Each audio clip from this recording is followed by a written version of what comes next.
भात उरल्यावरती तुम्ही सुद्धा फोडणीचा टाकूनच जर का खाता असाल ना, तर आजपासून ते सोडूनच द्याल. कारण तुमच्यासाठी अशी रेसिपी घेऊन आली आहे, जी एकदा खाल्ल्यावरती आठवड्यातून एकदा तरी मुद्दामच जास्त भात तुम्ही कराल आणि दुसऱ्या दिवशी सकाळी हा पदार्थ नाश्त्याला मात्र हमखासच कराल. तर मग चला जास्त वेळ न वाया घालविता लगेच आपण आजच्या रेसिपीला सुरुवात करूया. तर त्यासाठी सुरुवातीला गॅसवरती कढई गरम करायला ठेवली. हलकीशी कढई गरम झाल्यावरती एक पळी तेल घालून घ्यायचं. आता ह्यामध्ये अर्धा चमचा मोहरी घालायची. मोहरी व्यवस्थित तडतडू द्यायची.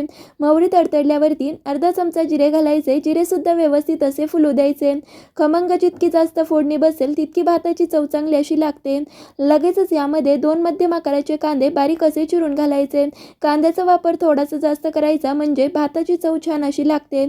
सोबतच यामध्ये 10 ते 12 कढीपत्त्याची पानं, भरपूर सारे शेंगदाणे, भात असो वा पोहे, शेंगदाणे तर हवेच. आता हे आपल्याला काय करायचंय, कांदा हलका मऊ होईपर्यंत परतवून घ्यायचा आहे. कांद्याचा रंग वगैरे बदलायचा नाहीये. हलका मऊ झाला की लगेचच मसाले आपल्याला घालून घ्यायचे. तर मसाल्यामध्ये अर्धा चमचा लाल तिखट घालायचं. आता इथं तिखटाचं प्रमाण तुम्ही तुमच्या आवडीनुसार कमी अधिक करू शकता. सोबतच यामध्ये पाव चमचा हळद, अर्धा चमचा धनेपूड आणि चवीपुरतं मीठ घालून घ्यायचं. आता सगळ्यात महत्त्वाचा पदार्थ आणि भाताची चव वेगळी अशी आणणारा तो म्हणजे लोणच्याचा मसाला. 2 चमचे इथं लोणच्याचा मसाला घातलाय. लोणच्याचा खार तुम्हाला कोणता आवडेल तो इथं तुम्ही वापरू शकता. मोहरीचा खार इथं मी घातला.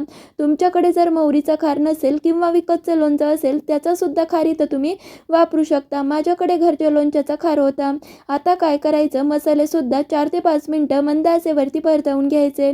मसाल्याचा रंग तर काय सुंदर आलाय. लगेचच यामध्ये काय करायचंय, शिजवलेला 2 वाटी भात घालून घ्यायचा.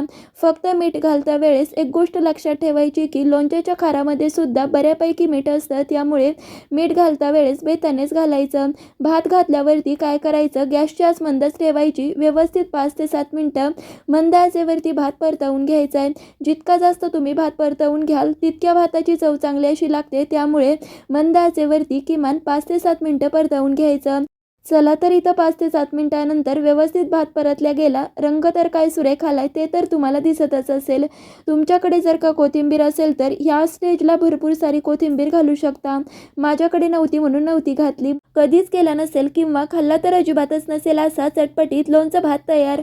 मग तुम्ही कशाची वाट पाहताय, गरम गरम वाफाळलेला भात ताटामध्ये घ्यायचा. इकडं तिकडं बघायचं नाही आणि कुणाची वाट सुद्धा न बघता लगेचच तो खाऊन घ्यायचा. मग तुम्ही कधी ट्राय करताय ते तर कमेंटमध्ये सांगा. सबस्क्राईब सुद्धा नक्की करा. तर मग चला पुन्हा भेटूयात अशाच एका रेसिपी बरोबर. तोपर्यंत धन्यवाद.